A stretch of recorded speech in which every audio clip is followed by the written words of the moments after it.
আপনি হয়তো কোনো একটা কাজ থেকে, কোনো একটা জায়গা থেকে অথবা কোনো একটা মানুষের থেকে দূরে সরে গেছেন। হয়তো আপনি তার জন্য ভাবছেন আপনি পরাজিত হয়েছেন। একদমই না।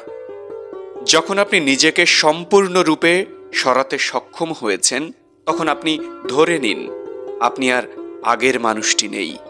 আপনি প্রচণ্ড ব্যথায়, কষ্টে নিজেকে পাল্টে নিতে সক্ষম হয়েছেন।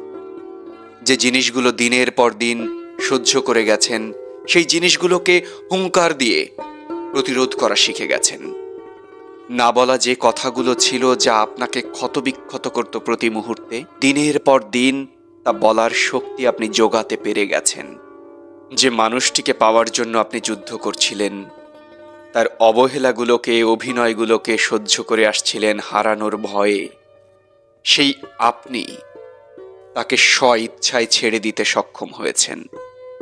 এই আপনি অযথা কথা কাটাকাটির চেয়ে নীরবতাকেই বেছে নেবেন একটা সময়ে। আপনি আপনার প্রতিটা কথার দাম সম্পর্কে অবগত হবেন এবং এটাও বুঝতে পেরে যাবেন যে কিছু জিনিসে, কিছু মানুষকে বাড়তি সময় দেয়া মানে নিজের মূল্যবোধের পর্যাপ্ত অপচয়।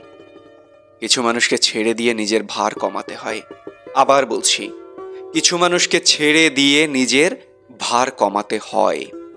কিছু মানুষ আপনার সময়ের, আপনার প্রতীক্ষার, আপনার ভালোবাসা পাওয়ার যোগ্যতা হারিয়েছে বহু আগেই।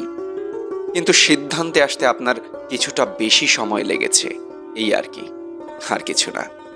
তাই যদি ভেবে থাকেন আপনি পরাজিত হয়েছেন, একদমই ভুল। এটা আর কখনোই ভাববেন না। মনে রাখবেন, সরে আসা মানেই পরাজয় নয়, নতুন দিগন্ত উন্মোচিত হওয়া। তাই নতুন করে, নতুনভাবে বাঁচুন।